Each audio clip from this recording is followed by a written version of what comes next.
evening, and welcome to another edition of the FTTC podcast, sponsored by Top Cat Hauling and Junk Removal, taking your garbage team straight from the league to the landfill. We are your home for breaking news and breaking balls in the fantasy sports world. From touchdown to tailgates, we've got it all covered with a dash of witty banter. I'm your host, Jason Stankiewicz, and I'm joined here today by last year's champion, the pride of parentheses NAZ Earth, Mr. Brian Durante. Brian, how you doing? Doing great, Jason. Thank you. Thank you for having me on. Yeah, I mean, we're excited to get into some of the hot topics in the league right now. A lot of rumors floating around, a lot of noise. We're going to try and sift through and hopefully get some good takes from you. Yeah, no, just excited to be here. Really excited for the year to start. What are we looking at? We're a week out from opening kickoff. I think as an organization, as a team, we're not only coming off Roadrunners parentheses NAZ, not only coming off a championship officially, but we're back-to-back regular season champs. So we're taking home just boatloads of cash. It's been great. And we're looking forward. We're going to three-peat this year, I think. We're excited with our draft positioning, our scouting department. We're ready to go. Sweet. All right, well, let's go ahead and get into it. You recapped it a little bit for us, but let's jump into last season because obviously a super successful one for you guys. You finished 10-4, and that was after being projected, after the draft, being projected to finish 10th. So a significant overperformance. What do you feel was the secret to your success? Yeah, when we talk about these projections, it's just not something we look at as an organization. We just focus on what's ahead of us. It's always the next play, the next game for us. Something I would like to talk about, and I don't know if this was something that you had prepared, but, this could be a four-peat for us, four-time regular season championship that we should be going for. But in 2020, I think it was, COVID year, there was a conspiracy that we believe and we are investigating. We've hired private investigators on this, that Roadrunners NAZ was locked out of the draft. And I really think we were given a bad reputation because we were trying to catch up on some maybe poorly timed and poorly executed trades. And I think over the last 2 years, we've just been able to use that to our advantage. I think everyone, especially, not to name names, but, Daddy Spooks, they think they're getting one over on us. And, we're going to take advantage of that again this year. We're excited for it. I think you spoke to a couple things already that I want to address. And I think, back-to-back years now, Roadrunners NAZ, you guys have been at the top of the standings, especially in the regular season. Do you feel you've made a statement to the rest of the league that, you're a powerhouse to be reckoned with? I don't only feel that we've made a statement to the league about our fantasy prowess, but just coming in as an outsider from Nazareth, the only Nazareth attendee of the league. I feel that we're kind of what they talk about, draining the swamp as an outsider. That's what I feel that we bring to the league, that we've addressed over the past 2 years. And like I said, I'm confident we're going to be able to do it again this year. Well, I mean, you certainly have prepared things well, and it seems like Roadrunners NAZ are really on a hot streak right now. But let's run through last year's title a little bit because it was obviously a bit contentious with the way things ended. Can you take us through your mindset during the negotiations for who would ultimately become the winner? Just to remind our listeners, we did have a situation there, obviously with the Bills-Bengals game being postponed as a result of the DeMar Hamlin injury. We're glad to hear he's doing all right now and actually made the roster. But like I said, we're looking for a little kind of insight into your mindset of those negotiations. Yeah, and it's the Roadrunners parentheses NAZ official stance that we don't know what caused the injury, and I'll leave it at that. Having said that, we were very open to ideas that the league and the commissioner presented. When things were finalized, we decided to go with what the commissioner had decided. We had a very cordial conversation between the three of us, and Mike did a great job. Roger fucking Goodell did a great job really talking us through this, really handling it. And I'd like to take this time to just address the great job he's done over the past, 10 plus years.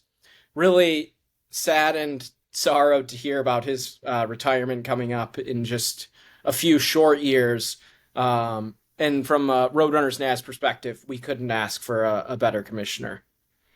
No, it's interesting you make those statements on the commissioner because there have been some rumors floating around that some of the other members of the league have taken some time to adjust, but that supposedly there may have been some heavy back channel investment from the NAS group to the commissioner during the negotiations for the title last year. Any comment on those allegations? We have no comment on those allegations. Clearly above board over in Nazareth Academy. But Let having said that, I will say that the commissioner has always done a good job. He's always been open to Roadrunners parentheses NAS feedback, ideas, suggestions, trades. He's always been great to work with. We've had our differences when it comes to 6 point passing touchdowns, something that we're still a strong believer in evolving with the importance of quarterbacks. But no, he's been great. All right. Well, let's go ahead and move on a little bit. Obviously, your success comes with a lot of training, a lot of workouts. So let's talk about kind of the off-season training regimen. You're building quite the program. What kind of off-season workouts are you putting the team through, and have there been any recent improvements to the facilities? Yeah, facilities we've dumped. Obviously having won the regular season 2 years championship, one of those years, we've had a lot of money to throw around here. So we've completely revamped the facilities. Something we've actually incorporated into our off-season program has been studying Madden ratings over the past 5 years in terms of improvements. We're excited to see this NCAA game come out, hopefully in 2025, because we're only going to be able to add that to our analytics and research team. So without giving away too much to the other owners, we're excited to see what we come up from our scouting department. Well, I mean, it does sound like you're building quite a scouting department over there, and obviously getting ahead of the game with the NCAA players. That should set you up for more success in the future. But in this particular offseason, it can be tough coming off a championship to keep the guys motivated. What do you feel has been the most improved area of NAS's game this offseason? What we're really looking to get better at, and I'll be the first one to admit it, is our trade. Just some of the trades we've made over the past several years. I think Jason, just the league has really just torn us a new one on the group chat. Pretty much every trade that Roadrunners NAS makes, people are always going to bitch and moan. It's worked out well for us in the long run. I think probably the only trade that we've won really over the last 3 years is the Devonte Adams one. Now, what we're doing to try to alleviate that problem, that's we don't have the answers yet to that. We're just gonna have to see how this year plays out. I think we're drafting 7, so we're gonna have to make some trades. I would argue we've made the most trades, the best trades.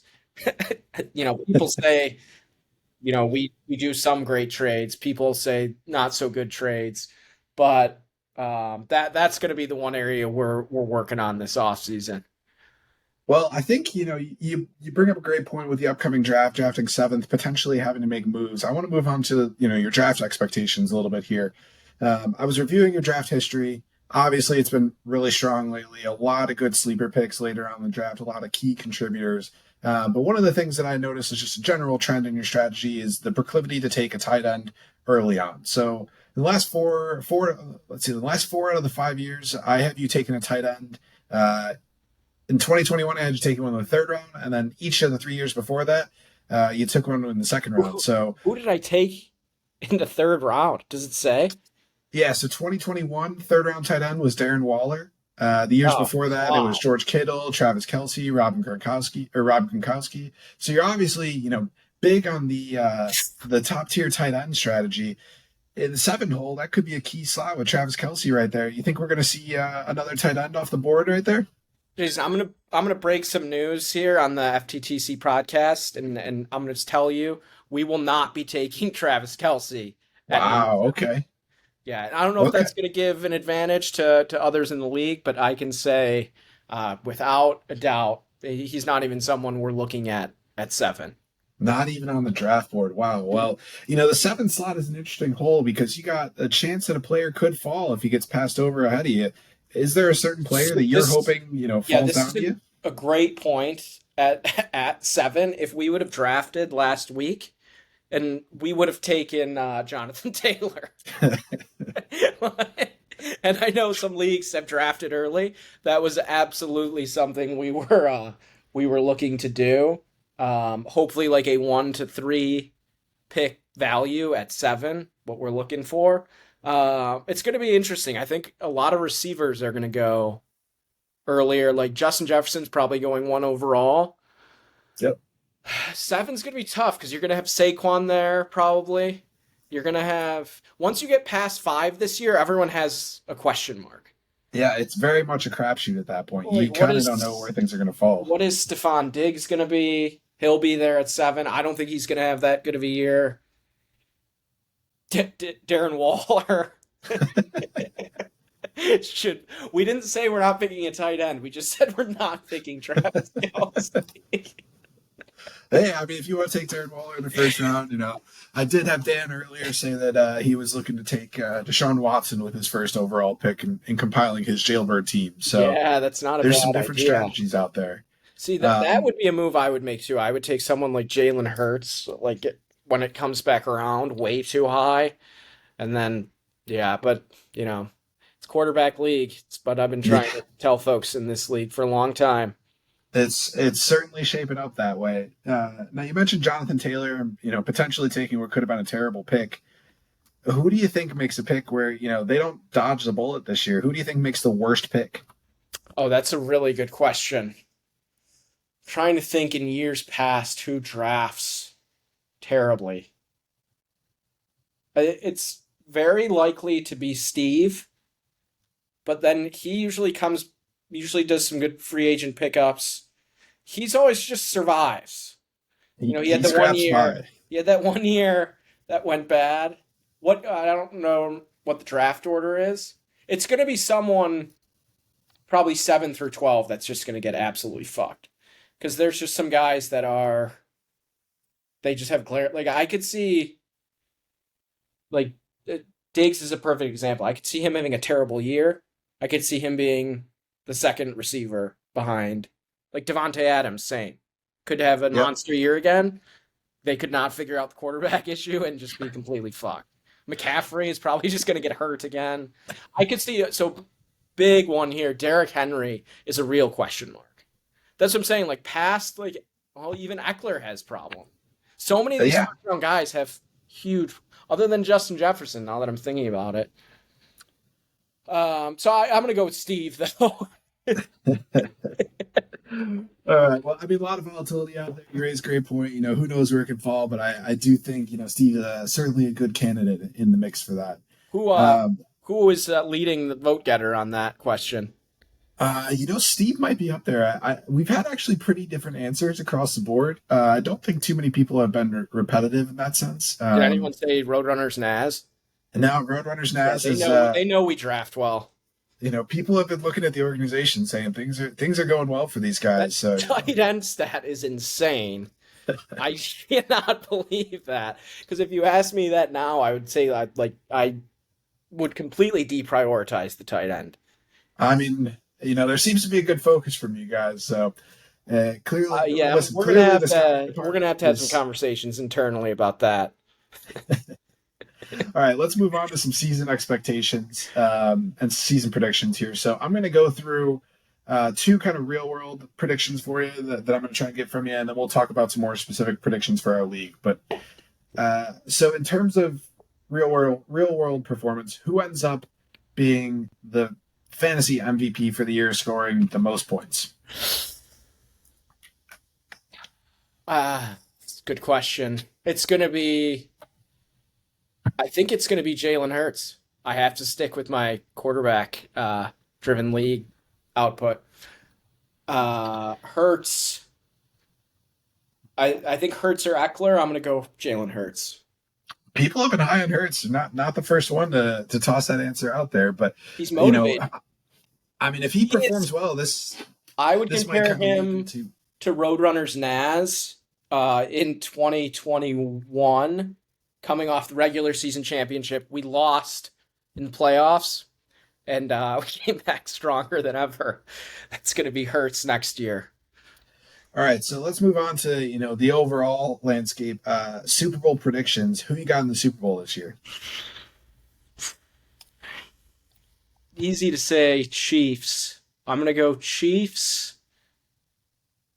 I just don't see, like, maybe the Bengals upset them, but I would go Chiefs versus, I think Chiefs Eagles. I think, A repeat, huh? yeah, I think the Chiefs win again. It would be quite the contest. I would certainly enjoy seeing that game again. Maybe the Eagles will get one over on the Chiefs. But moving on to our league and some member specific predictions. Oh, with that said, another, if we're doing predictions for MVP, you can get Trevor Lawrence right now on FanDuel. I forget like what odds I had on him, but everyone go take that. It's a great pick. There's probably some decent odds out there, and if the Jags are good, all it takes is really a team to make a run, make it to the Super Bowl. MVP is not outside the realm of possibility. I don't think he'll be the best fantasy wise, but what did I get? Plus 1,600. That's not bad. Yeah. Not bad odds at all. And for those of you FanDuel fans out there, obviously FanDuel, a major sponsor of our podcast, so make sure you're placing your bets at the right place. Of course. So getting back to our league a little bit and some predictions for it, we both have had the shame of finishing last in various years, but it's always interesting in thinking about who might end up down at the bottom. Who do you got to finish last this upcoming year?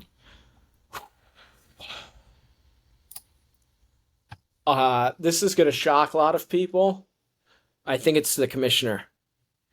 I think after his announcement, he's going to be focused on other things.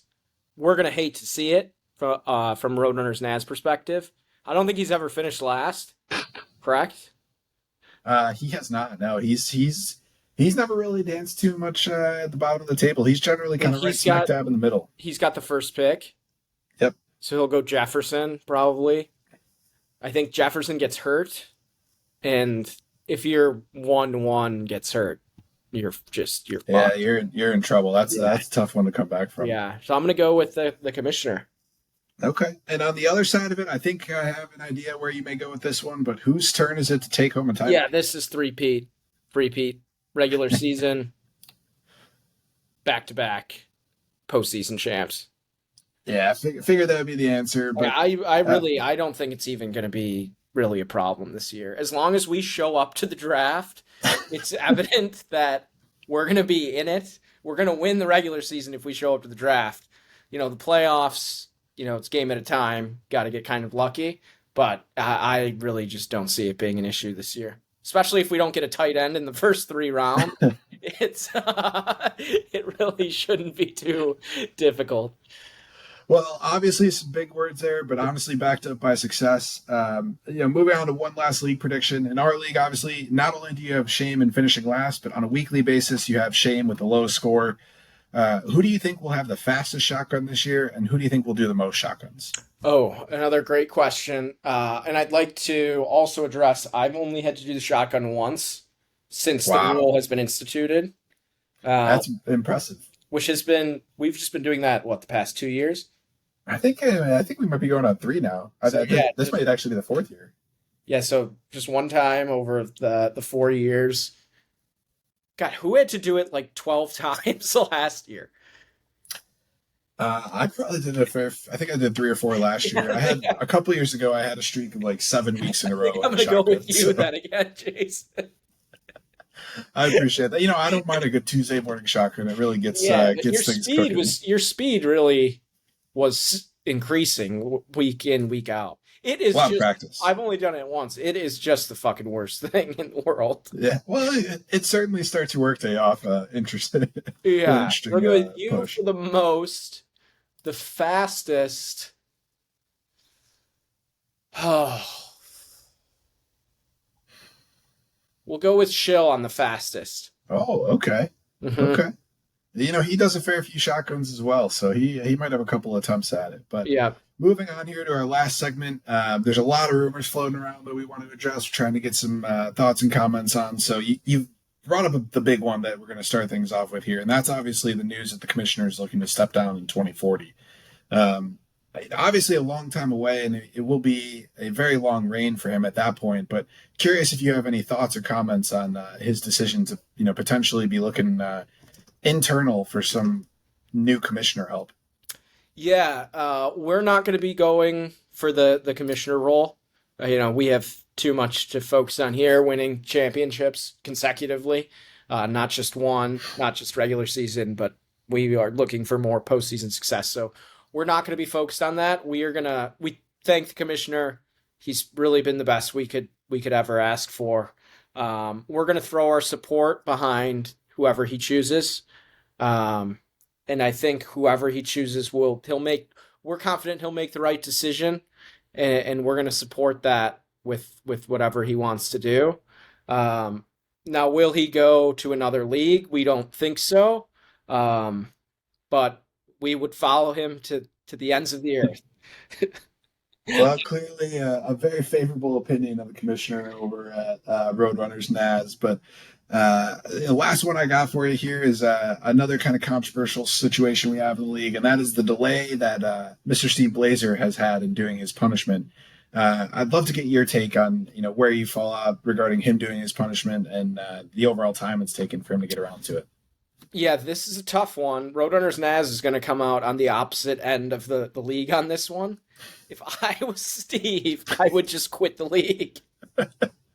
I just no, I'm not fucking doing this. One, I'm not or I would find some way to fake doing it, I guess. I would show up and be like, oh, they told me I couldn't do it. Something along those lines. Where is it? It's at the United Center? It is at Wintrust, Performance Center or something in Bedford it Park. wouldn't be hard to get to. I wouldn't fucking step foot on the court. I would go to the thing, get some sort of film of me being there looking like an idiot, but there's no chance I would sacrifice my position in the league if I had to fucking do that. I mean, it certainly has to be emasculating. There's no doubt in my mind that getting out there with some what kind of guys. injury are you looking at too? That's another huge part of it. I don't know if you heard, but we did a turkey bowl. What was 2 years ago? Flag football. Some league members. Within the first fucking 15 minutes, I just pulled the fuck out of my hamstring. It was really the first play that I had any sort of exertion. Went to go cut, and it just popped. So, yeah, I'm not trying to fucking try out for the D League, I can tell you that much. Or the G League, sorry. Yeah, I don't know what we would do for a punishment. I think whatever the mime thing would be fine. I don't know. I mean, my personal feeling is that someone's got to take over the league insider mantle at the end of the season, so he could be a solid option. Yeah, that's for that, true. That would be good too. But I would not advise him to do the tryout. I kind of agree with you. But anyway, thank you so much, Mr. Brian Durante, King of Roadrunners, NAZ. Thank you for joining us today, and best of luck in not only the upcoming draft. Hopefully you keep an eye on the time and date. Make sure that you guys actually make it into the room this time. But best of luck in the season as well, and your attempts to three-peat. We'll be there. Thanks for having us. You're doing a great job. We're looking forward to the potential name change that was rumored in the owners' meetings. Yep. But no, we're happy to come on again, middle of the season. Well, sounds good. And all our listeners out there, thank you so much for joining us again. You can look forward to another episode of FTTC Podcast coming to you soon.